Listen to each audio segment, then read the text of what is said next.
Hello friends, कैसे हो आप सभी। उम्मीद करता हूँ आप सभी अच्छे होंगे। मैं राजू देवांगन आरडी केम क्लासेस में आपका स्वागत करता हूँ, जिसमें आप मेरे साथ पढ़ते हैं केमिस्ट्री।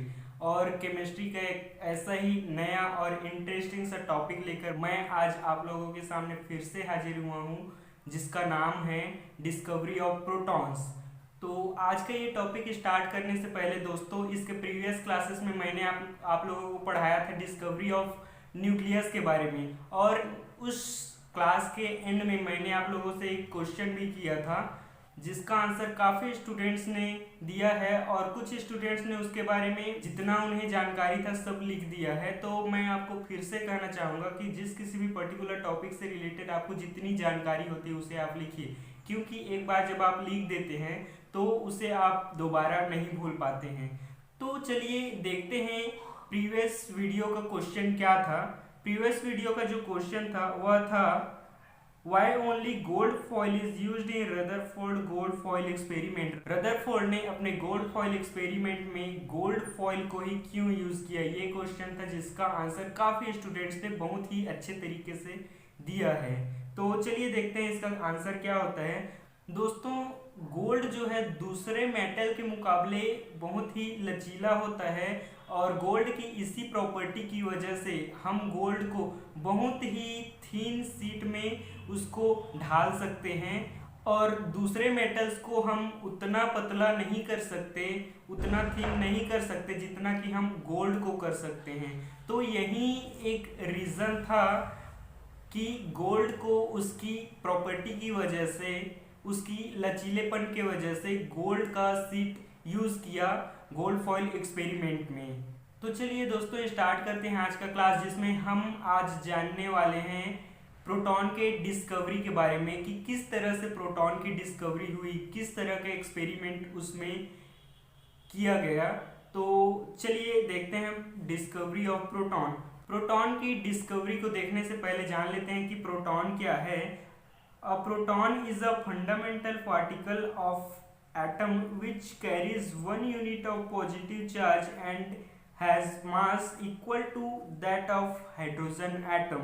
मतलब कि प्रोटॉन जो है एटम का एक फंडामेंटल पार्टिकल है या फिर एटम का सब यूनिट है, जो कि one unit positive charge contain होता है, और इसका मास जो है हाइड्रोजन एटम के मास के इक्वल होता है। जैसा कि हम डायग्राम में देख सकते हैं कि इसमें जो हाइड्रोजन एटम दिया गया है, हाइड्रोजन एटम के न्यूक्लियस में ओनली एक प्रोटॉन प्रेजेंट है, हाइड्रोजन एटम में न्यूट्रॉन प्रेजेंट नहीं होता, और न्यूक्लियस के चारों ओर एक इलेक्ट्रॉन जो है मूव करते रहता है। तो ये है हाइड्रोजन का एटम, और इसी हाइड्रोजन एटम के इक्वल होता है पॉजिटिव चार्ज का मास। ओके, तो चलिए आगे बढ़ते हैं, देखते हैं डिस्कवरी ऑफ प्रोटॉन के बारे में। दोस्तों, प्रोटॉन की डिस्कवरी आइगन गोल्डस्टीन ने केनाल रेज एक्सपेरिमेंट के द्वारा किया। इलेक्ट्रॉन की डिस्कवरी के समय कैथोड रे ट्यूब एक्सपेरिमेंट में गोल्डस्टीन ने यह नोटिस किया कि कैथोड रे के अपोजिट भी कुछ रेज जो है ट्रेवल करते हैं।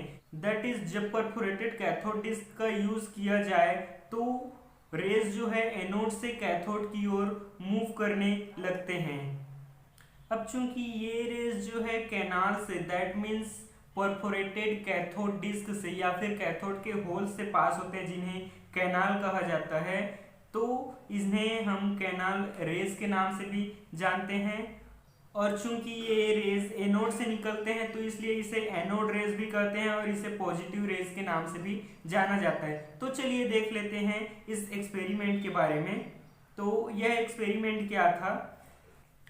यह एक्सपेरिमेंट जो है कैथोड रे ट्यूब एक्सपेरिमेंट के सेटअप के जैसा ही था। तो चलिए देख लेते हैं कैथोड रे ट्यूब एक्सपेरिमेंट के सेटअप में क्या था। कैथोड रे ट्यूब एक्सपेरिमेंट के सेटअप की तरह ही इसमें भी एक डिस्चार्ज ट्यूब था, जिसमें कि वैक्यूम पंप लगा हुआ था, और उसमें दो मेटलिक इलेक्ट्रोड भी लगे हुए थे, और उससे एक हाई वोल्टेज जनरेटर या फिर बैटरी से कनेक्ट कर दिया गया, और उसमें एक अमीटर भी सेट कर दिया गया। अब इसमें गोल्डस्टीन ने ओनली एक चेंजेस किया कि जो कैथोड इलेक्ट्रोड था, उसे नॉर्मल कैथोड ना लेकर उसे परफोरेटेड कैथोड लिया। परफोरेटेड कैथोड दैट मीन्स जो कैथोड था वो उसमें काफी सारे होल्स थे। अब जब इस सर्किट में हाई वोल्टेज का करंट प्रवाहित किया गया तो उन्होंने देखा कि जो अमीटर है वो कंटिन्यूसली फ्लक्चुएट हो रहा था। इसका मतलब ये है कि करंट तो पास हो रहा था बट उसका डायरेक्शन नहीं पता था कि यह करंट एनोड से कैथोड की ओर जा रहा है या फिर कैथोड से एनोड की तरफ। अब दूसरा उन्हें पता लगाना था कि जो करंट फ्लो हो रहा है उसका डायरेक्शन क्या है। इसे पता लगाने के लिए उन्होंने क्या किया, कैथोड के साइड में जिंक सल्फेट की कोटिंग कर दी और उन्होंने फिर से हाई वोल्टेज का करंट प्रवाहित किया गया और उन्होंने देखा कि जो पार्टिकल्स है वो कैथोड के होल्स से होके जिंक सल्फेट के साथ कोलाइड कर रहे हैं और जिंक सल्फेट को हीट कर रहे हैं जिससे कि जिंक सल्फेट ग्लो कर रहा है। इससे यह निष्कर्ष निकलता है कि जो हमारा रेज है या फिर जो पार्टिकल्स है वह एनोड से निकल रहा है और कैथोड की ओर मूव कर रहा है। तो इससे डायरेक्शन क्लियर हो गया कि जो हमारा पार्टिकल्स है वो एनोड से कैथोड की ओर मूव कर रहा है। नेक्स्ट उन्होंने क्या किया, उन्होंने कैथोड वाले साइड में एक मेटेलिक ऑब्जेक्ट रख दिया और उन्होंने फिर से हाई वोल्टेज का करंट प्रवाहित किया। उन्होंने देखा कि जो मेटेलिक ऑब्जेक्ट है उसका शार्प शेडो बन रहा है कैथोड वाले साइड में। तो इससे यह निष्कर्ष निकलता है कि जो हमारा पार्टिकल्स है जो कि एनोड से रिलीज हो रहा है या फिर एनोड से निकल रहा है वह एक स्ट्रेट लाइन में मूव कर रहा है, स्ट्रेट लाइन में मूव कर रहा है। इसीलिए जो हमारा मेटेलिक ऑब्जेक्ट है उसका शार्प शेडो बन रहा है। नेक्स्ट उन्होंने क्या किया, उन्होंने डिस्चार्ज ट्यूब के पास एक निगेटिव प्लेट लगा दिया और उन्होंने देखा कि जो हमारा एनोड से रिलीज होने वाला जो पार्टिकल्स है वो स्ट्रेट लाइन में ना जाकर वो जो है निगेटिव प्लेट की तरफ मुड़ जा रहे हैं। तो इससे यह पता चलता है कि जो हमारा पार्टिकल्स है जो कि एनोड से रिलीज हो रहा है वह पॉजिटिव चार्ज कंटेन करता है। जैसा कि हम जानते हैं कि जो अपोजिट चार्ज वाले पार्टिकल्स होते हैं वो एक दूसरे को अट्रैक्ट करते हैं और वही सेम चार्ज वाले पार्टिकल्स जो है एक दूसरे को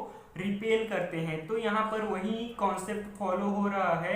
हमारा जो अपोजिट चार्ज पार्टिकल्स है दैट मीन्स एनोड से जो निकलने वाला पार्टिकल्स है वह निगेटिव चार्ज की ओर अट्रैक्ट हो रहा है। दैट मीन्स हमारा जो एनोड से निकलने वाला पार्टिकल है वह पॉजिटिव चार्ज कंटेन कर रहा है।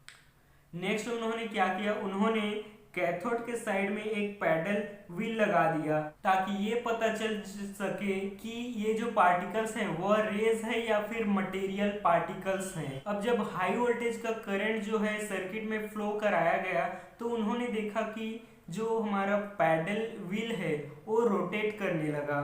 इससे उन्होंने यह पता लगाया कि जो एनोड रेज है जो कि एनोड से रिलीज हो रहा है वह मटेरियल पार्टिकल कंसिस्ट करता है या फिर मटेरियल पार्टिकल से बना हुआ है।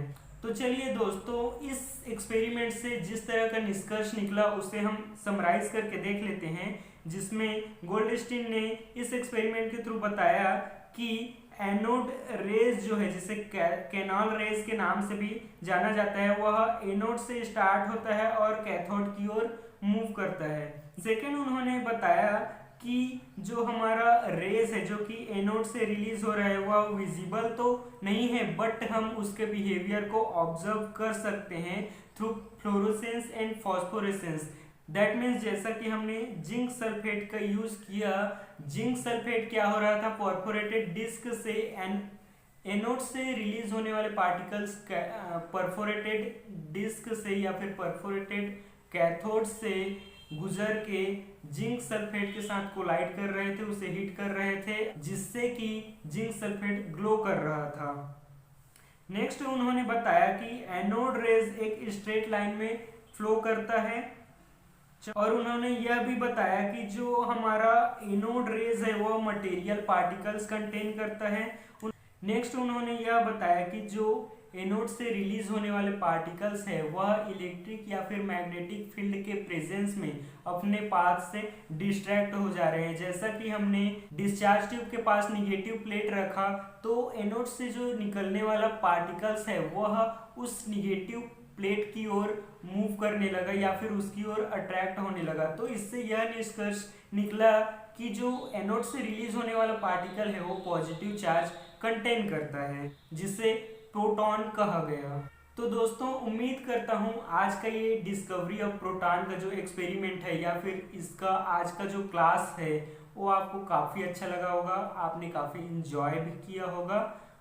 अब दोस्तों टाइम हो चला है आप लोगों से इस टॉपिक से रिलेटेड क्वेश्चन करने का। तो आज का आप लोगों का जो क्वेश्चन है वह है हु डिस्कवर्ड प्रोटॉन्स, गोल्डस्टीन और रदरफोर्ड।